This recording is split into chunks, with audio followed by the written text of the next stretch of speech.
Nós vamos falar agora de cinema e também de especulação. A tão esperada continuação da franquia Matrix vai ser lançada neste ano.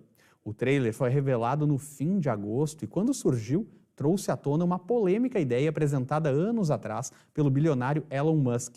Ele disse que acredita haver grandes chances de nós, agora mesmo, estarmos vivendo em uma realidade simulada, como no filme. Ele foi além e disse que existe apenas uma chance em 1 bilhão de que a nossa realidade não seja um simulacro. Nós vamos conversar agora com o físico e professor da UBRA, Renato dos Santos, que vai nos falar sobre essa teoria. Boa noite, professor Renato. Boa noite. Professor, o que o senhor acredita dessa teoria apresentada pelo Elon Musk? Bom, a teoria naturalmente não é dele, né? Isso daí vem de séculos, desde lá os gregos já discutiam essa questão da simulação, em outros termos, é claro. Mas eu acho que a questão tem que ser dividida em duas partes. Uma coisa é a possibilidade de estarmos vivendo numa simulação e a outra coisa é a estimativa numérica que ele apresentou, né? Eu diria que a possibilidade em si é uma possibilidade. Há muita discussão filosófica, epistemológica e científica a respeito e não há um consenso. Não há um consenso, há argumentos sólidos de lado a lado, e eu penso que somente mesmo uma prova experimental, se for possível, é que vai decidir a questão se estamos ou não dentro da simulação. A outra coisa é a estimativa dele, e as estimativas variam desde muito improvável. O Tyson, da série Cosmos, disse que para ele a possibilidade é meio a meio, e o Elon Musk chutou para o outro lado do campo, né? Para uma possibilidade, 1 bilhão de não estarmos dentro.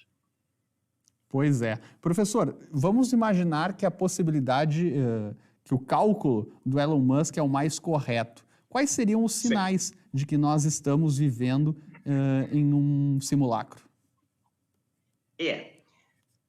Digamos assim, é muito mais fácil provar que não estamos do que provar que estamos. Porque, veja bem, se a simulação for muito perfeita, qualquer evidência que extraiamos dentro dessa simulação também serão evidências simuladas. E, portanto, né, será muito difícil.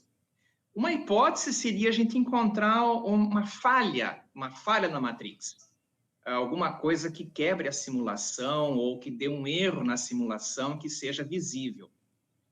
Por outro lado, também existe uma especulação seguinte: o universo segue tão rigidamente leis matematicamente definidas que sugere que essas leis estão programadas num computador, sejam realmente as equações que definem a simulação. Então, para já é muito difícil decidir uma coisa ou outra. Existiu uma proposta de teste que foi feita já há alguns anos, de que se fosse uma simulação, ela teria que estar desenhando um universo, digamos assim, reticulado.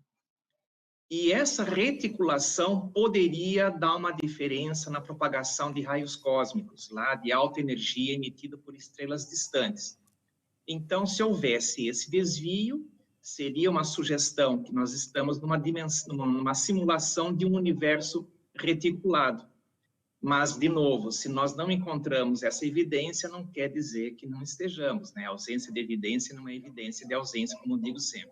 Verdade, professor. E, professor, teria alguma coisa que já aconteceu na história da humanidade que o senhor lembre que seria possível ser apresentado como uma falha da Matrix? Eu não sou tão bom em história assim, né? Não consigo imaginar uma coisa desse tipo.